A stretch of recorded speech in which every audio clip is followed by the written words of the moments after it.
An important announcement in the Palestinian liberation struggle was announced yesterday. The UN mission for the State of Palestine just called upon states to form an international protective force to be deployed to Palestine to stop the genocide. This is a massive step forward for the Palestinian Authority and shows they are finally realizing that Israel cannot be negotiated with, that it must be stopped by force, and that states should conduct a military intervention to stop the genocide and help liberate Palestine.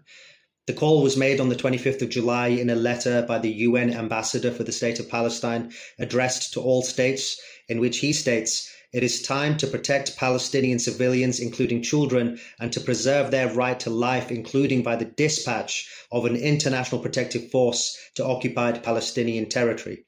He then amplified this message in an interview with the Middle East Eye, in which he said, "To all leaders in all corners of the globe, use your ships. Our borders are open.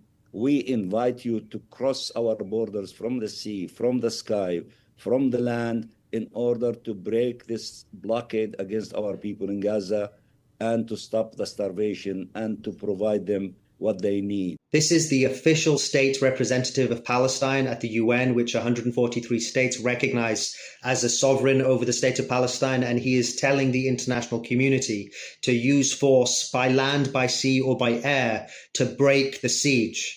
So there are no excuses for states failing to act. International law demands a military intervention. Every fiber of moral decency demands a military intervention. And now the government of Palestine has called on states to establish a protective force.